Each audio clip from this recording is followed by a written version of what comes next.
প্ৰথমতে আপোনালোক সকলোলৈকে নমস্কাৰ জনাইছোঁ। আজি মই আপোনালোকৰ আগলৈ ছাগলী মাংসৰ এটা ৰেচিপি লৈ আহিছোঁ। আশা কৰোঁ আজিৰ মোৰ এই ৰেচিপিটো আপোনালোকে চাই ভাল পাব। আৰু যদি ভাল পায় তেনেহ'লে লাইক এটা কৰিব, কমেণ্ট কৰি জনাব কেনেকুৱা হৈছে, আৰু লগতে মোৰ চেনেলটো ছাবস্ক্ৰাইব কৰিবলৈ নাপাহৰিব। তেতিয়াহ'লে আহকচোন মাংসৰ এই ৰেচিপিটো বনাবলৈ আৰম্ভ কৰোঁ। মাটন কাৰী বনাবৰ কাৰণে মই প্ৰথমতে মাংসখিনি মেৰিনেট কৰি ল'ম। প্ৰথমতে ইয়াত মই 1 চামুচ হালধি পাউডাৰ দিছোঁ, 1 চামুচ জিৰা পাউডাৰ দিছোঁ, 1 চামুচ মই ধনিয়া পাউডাৰ দিছোঁ, আৰু 1 চামুচ মই কাশ্মীৰী লাল মিৰ্চ দিছোঁ, আৰু মই আধা চামুচৰ জোখত ইয়াত মই নিমখ দিছোঁ। যেহেতু মই মাংসখিনি আধা কেজিতকৈ অকণমান কম লৈছোঁ, সেইকাৰণে মই মছলাৰ পৰিমাণটো ইমানেই দিছোঁ।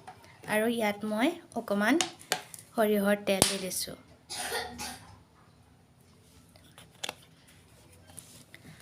এচামুচমান জোখত মই সৰিয়হৰ তেল দিছোঁ। এতিয়া মই মাংসখিনি খুব ভালদৰে এইদৰে সানি ল'ম।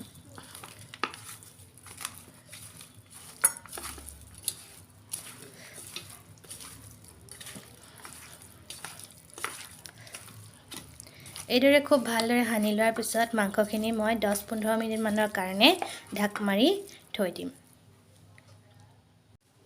এতিয়া মই মাংসখিনি 10-15 মিনিটমানৰ কাৰণে মই এইদৰে ঢাকন মাৰি থৈ দিম।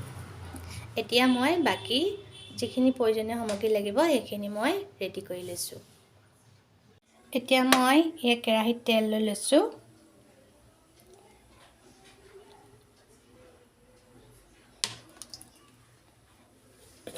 তেলখিনি মই এতিয়া খুব ভালদৰে গৰম হ'বলৈ দিম। ইয়াত তেলখিনি পুৰা গৰম হৈ গৈছে। এতিয়া মই তেল গৰম হৈ গৈছে। এতিয়া ইয়াত মই এখিলা তেজপাত দি দিছোঁ, আৰু মই আধা চামুচ চেনি দি দিছোঁ। এয়া মই দুটা পিঁয়াজ, ডাঙৰ চাইজৰ পিঁয়াজ কাটি লৈছিলোঁ। এই পিঁয়াজকেইটা মই এতিয়া দি দিম।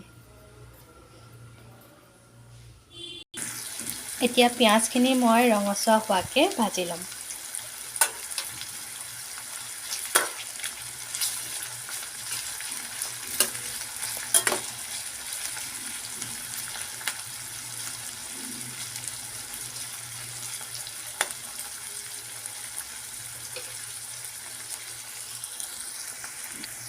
তিনি 4 মিনিটমান এইদৰে ভজাৰ পিছত পিঁয়াজখিনি এইদৰে ৰঙচুৱা হৈ আহিছে। এতিয়া ইয়াত মই খুন্দি লোৱা আদা নহৰু দি দিম। আপোনালোকে আদা নহৰু পেষ্টটো ব্যৱহাৰ কৰিব। মই ইয়াত গোটা আদা নহৰু খুন্দি লৈছিলোঁ, তাক দি দিছোঁ।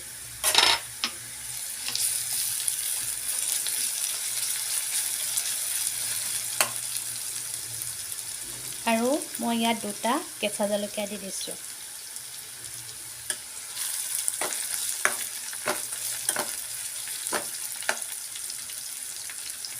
এতিয়া মই দুটা বিলাহী কাটি লৈছিলোঁ, অলপ সৰু চাইজৰ হয় সেইকাৰণে দুটা লৈছিলোঁ, ডাঙৰ হ'লে এটা ল'লেও হ'ব। এতিয়া মই ইয়াত দি দিছোঁ।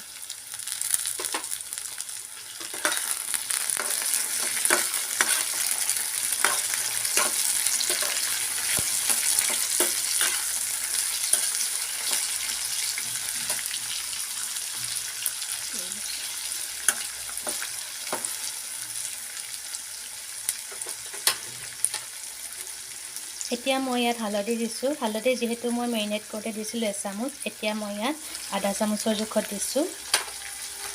আৰু অলপ ধনিয়া পাউডাৰ মই অলপ সৰহকৈ দিছোঁ, 1 চামুচ দিছোঁ। আগতো 1 চামুচ দিয়া আছিলে। আৰু এয়া মই মিট মছলা লৈছিলোঁ, এয়া দি দিছোঁ মই 1 চামুচৰ জোখত।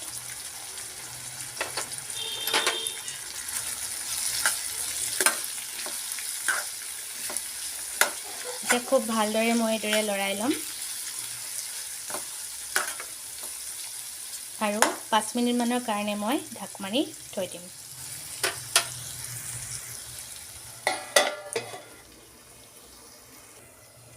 পাঁচ মিনিট হৈ গৈছে। এয়া বিলাহী প্ৰায় অকণমান সিজি গৈছে। এতিয়া মই ইয়াত মাংসখিনি দি দিম।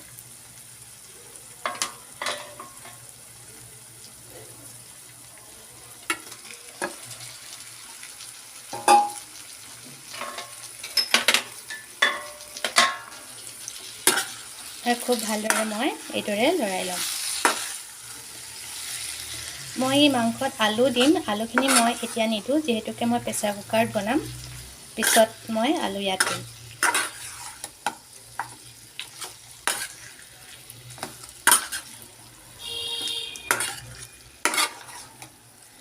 এতিয়া ইয়াত মই এচামুচ নিমখ দি দিম।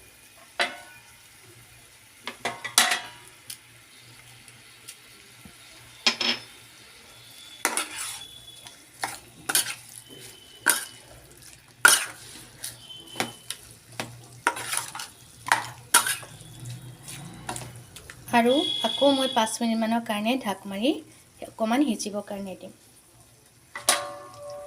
জুইৰ ফ্লেমটো মই মিডিয়ামতে ৰাখি বনাই গৈছোঁ। 5 মিনিট সময় কেৰাহীত এইদৰে সিজাই লোৱাৰ পিছত এতিয়া মাংসখিনি মই এটা প্ৰেছাৰ কুকাৰত দি ল'ম। এতিয়া মই মাংসখিনি ইয়াত কুকাৰত লৈ লৈছোঁ আৰু এতিয়া ইয়াত মই অলপ গৰম পানী দি দিম। এতিয়া মই ইয়াত গৰম পানী অলপ দি দিছোঁ।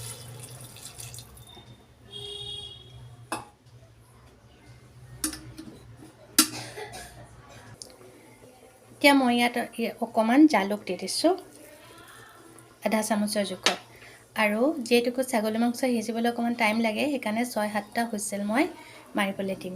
এতিয়া কুকাৰৰ ঢাকনটো মাৰি মই 6-7টা হুইচেল মাৰিবলৈ দিম।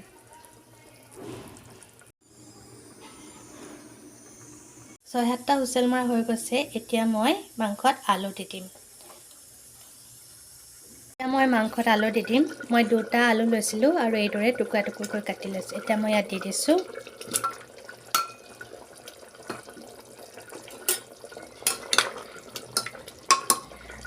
আলুখিনি দিয়াৰ পিছত মই 3টা হুইচেল মাৰিবলৈ দিম। আৰু এয়া মই অকণমান লং, ইলাচি, দালচেনি গুড়ি লৈছোঁ। এয়া মই এতিয়া ইয়াত দি দিছোঁ।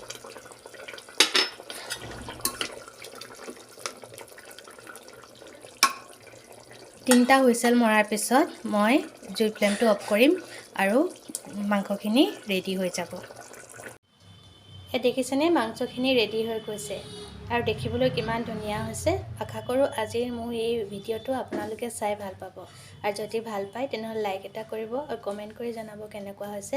আৰু লগতে মোৰ চেনেলটো ছাবস্ক্ৰাইব কৰিবলৈ নাপাহৰিব। ধন্যবাদ।